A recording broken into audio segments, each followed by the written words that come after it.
কাক ঢাকা ভোরে শীতের সকালে ঢাকার নবাবগঞ্জে চাল্লাই সড়ক আমরা এখন অবস্থান করছি। আমরা আপনাদের দেখানোর চেষ্টা করতেছি যে কুয়াশার কি প্রভাবটা পড়েছে।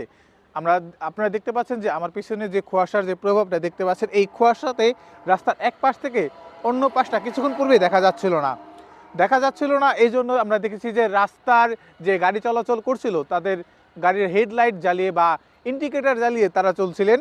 এই রাস্তাতে আমরা দেখতে পাচ্ছি যে রাস্তায় এই ইটভাটা অঞ্চলে রাস্তায় মাটি টানার কারণে কিছু কিছু জায়গায় মাটি পড়ে খুবই বিপজ্জনক অবস্থায় রয়েছে।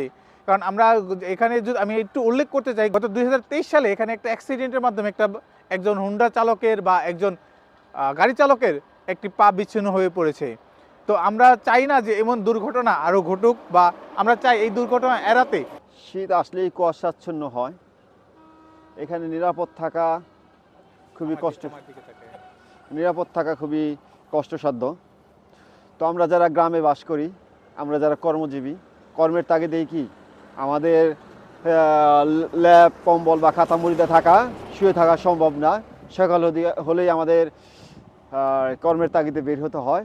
তার মধ্যে এই যে শৈত্যপ্রবাহের কারণে কুয়াশাচ্ছন্ন যে পরিবেশটা সৃষ্টি হয়, এই পরিবেশ যেমন গাড়ি চালকদের জন্য ঝুঁকিপূর্ণ, একই সাথে পথচারীদের জন্য ঝুঁকিপূর্ণ। এর জন্য আমরা যারা পথচারী আছে তাদের উদ্দেশ্যে আমি বলবো, আমরা পথচারীদের জন্য নির্দিষ্ট যে জায়গা আছে, ফুটপাত রাস্তার পাশ দিয়ে, সেই জায়গাতে আমরা চলাচল করি যাতে করে দুর্ঘটনা এড়িয়ে চলতে পারি।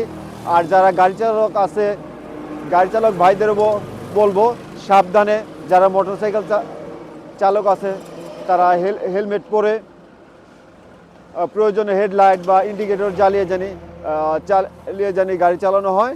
এতে করে দুর্ঘটনা অনেকাংশে কমে যাবে। একটা দুর্ঘটনা একটা জীবনকে থামিয়ে দিতে পারে, সারা জীবনের কান্না হতে পারে।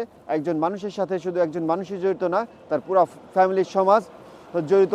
এর জন্য কি আমরা সবাই সচেতন হই, সচেতনতার সাথে এই শীতের সকালে কুয়াশাচ্ছন্ন ভোরে চলাচল করি। এই শীতে সবাই একটু সাবধানে হেলমেট পরে গাড়ি চালাবেন। একটি দুর্ঘটনা সারা জীবনের কান্না। একটি দুর্ঘটনায় ঘটে যেতে পারে একটি আশার প্রদীপ।